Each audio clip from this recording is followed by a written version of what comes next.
Hello everyone, welcome back to my channel. My name is Madeline, and today I'm going to be showing you how to make these reusable Swiffer Wet Jet covers. So I'm going to be taking you through each one of the steps, from how much material you need, what sizes to cut it all, and the order to seam it in.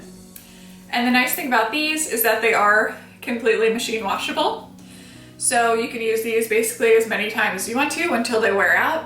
And I initially wanted to make these because we just got a Swiffer Wet Jet, and I wanted to get some of the ones off of Amazon, but they were currently sold out. So I decided to just try and make my own. So I just measured the bottom of the Swiffer, headed over to Joann's, and picked out this microfiber cloth.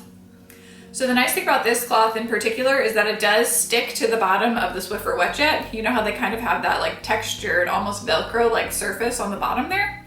This will stick to it. And then I added on the additional Velcro along the top, just to give it kind of like a second layer of security so that it stays on in case the bottom like snags on any of the hardwood floors or anything like that.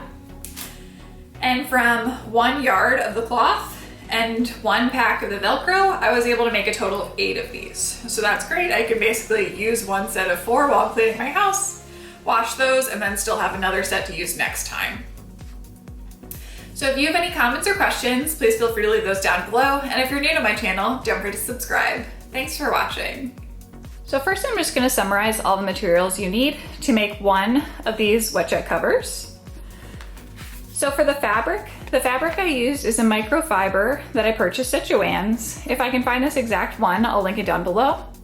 The nice thing about using the microfiber fabric is that this fabric actually directly sticks to the Swiffer Wet Jet bottom, like where the pads usually stick to.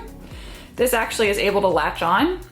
And then I just add on the elastic as kind of a second layer of protection. So the bottom will attach to the bottom of the Swiffer Wet Jet.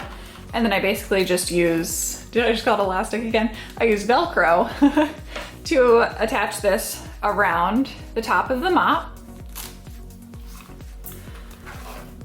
And so the different pieces of microfiber you're gonna wanna cut are first for this base. So this rectangle right here, you're gonna wanna cut 2 of these pieces, and they should be 11.5 inches by 5.5 inches.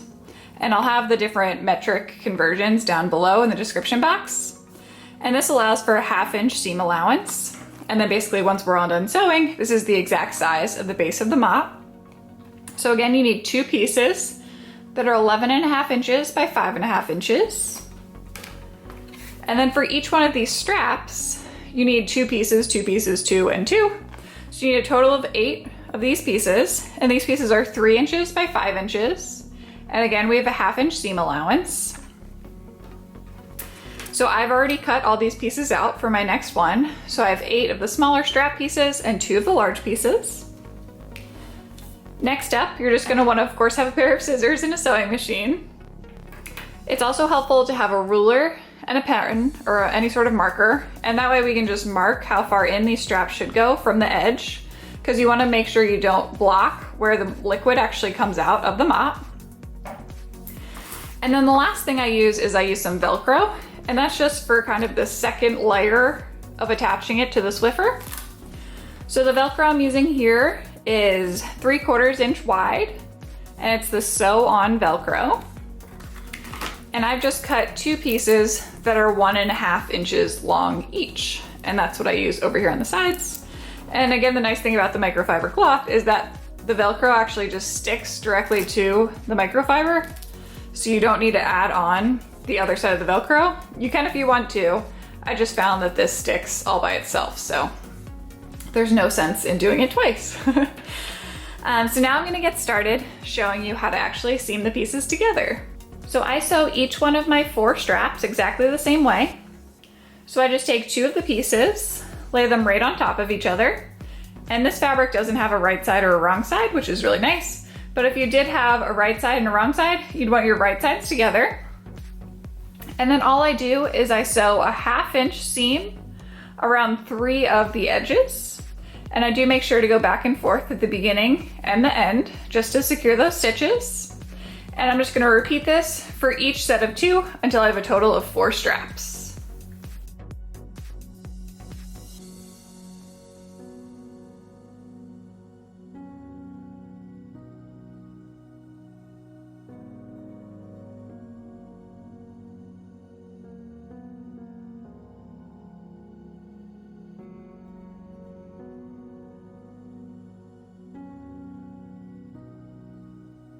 So now that I've finished sewing all 4 straps, I'm just gonna first trim down the corners just a little bit. I don't wanna get too close to the seam, but this helps when I turn it inside out to make sure these corners aren't too bulky.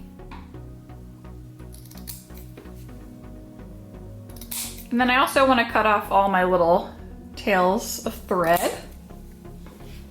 And if you feel like any of your seams are a little too wide too, you can always trim those down just a little bit. You just want to make sure not to go too far over because, as I'm sure you can tell by now, this fiber really likes to kind of shed a lot. So I just like to make sure I have plenty of room where it won't fall apart.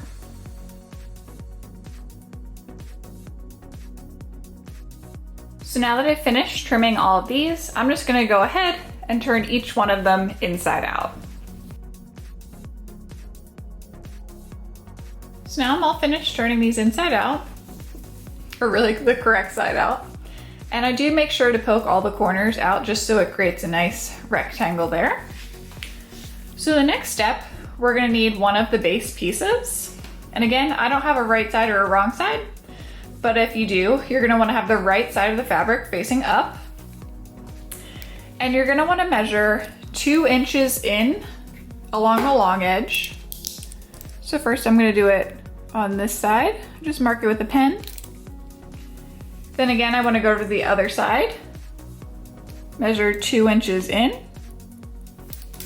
and do the exact same thing along the bottom edge as well.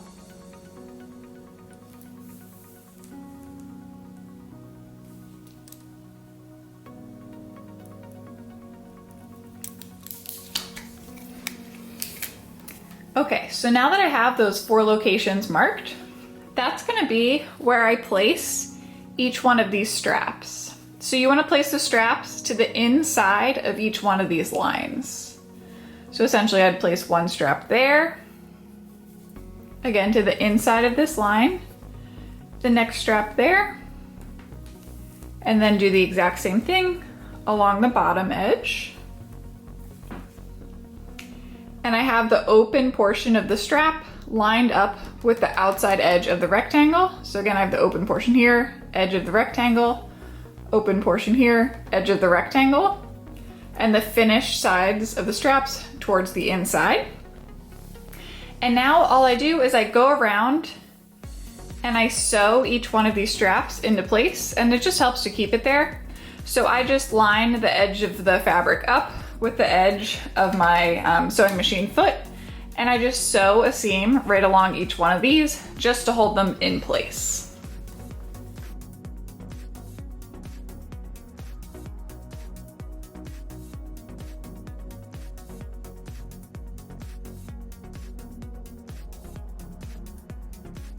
So that would be the first one, and you don't have to worry about going back and forth or anything like that to secure the thread, just because we're gonna actually sew another seam further over when we do that 1/2 inch seam. This is really just to hold them in place as we're sewing around the whole outer edge. So now that all the straps are in place, the next thing we want to do is we want to take our next piece of the base fabric and just lay that right on top. If you have a right side and a wrong side to your fabric, you want to put the right sides together. Now when you do that, line up each one of the corners again, and we're going to want to seam all the way along the outside edge using that 1/2 inch seam allowance again.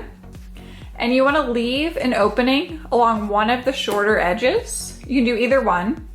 So I'd basically start sewing here, go all the way up to the corner with a 1/2 inch left, turn, seam all the way down that side with a 1/2 inch left, go all the way around, and then finish basically with a couple inches left over here on this opposite side.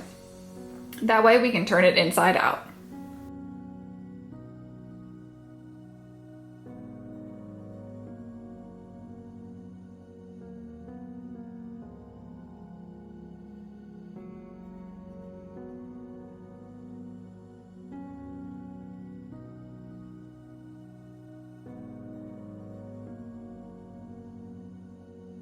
So I finished doing that outside edge seam and then I reversed it.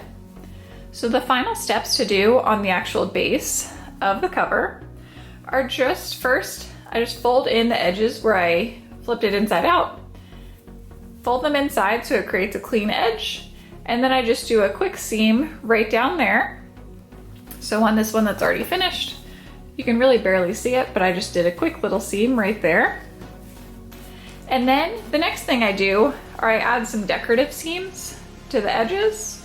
So first I just seam one stripe on either side, and then I measure one basically sewing machine foot away, and I sew another one parallel right next to each one of those. And then for my lines going the opposite direction, I pick the inside of each one of the straps and I sew directly down to the inside of the other strap that's opposite to that. So now I'm gonna go ahead and add my decorative seams to this one. And if you want to, you really can add any fun pattern you want to. I just kind of like the way these look. I think they look really professional. I just finished sewing on my decorative stripes. So now the final step is gonna be just to sew the Velcro on. So again, I only use one side of the Velcro because the Velcro naturally sticks to this microfiber. So all I do is you can pick either side as the top or bottom. These are completely reversible. And I'm just gonna sew the Velcro on. This is sew on Velcro. I do it basically just about 1/2 inch from that top. I'll sew one piece, and then on the same exact side, I'll sew the second piece to the other strap.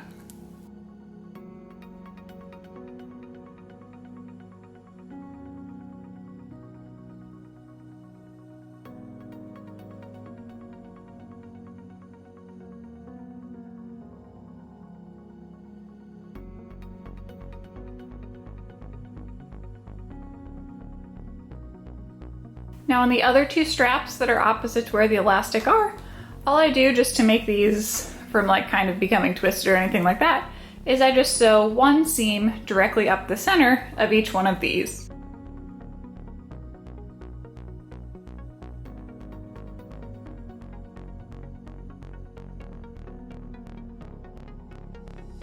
And that's all there is to it. That is how I make one of my reusable Swiffer Wet Jet mop covers. If you have any comments or questions, please feel free to leave them down below. And if you're new to my channel, don't forget to subscribe. Thanks for watching.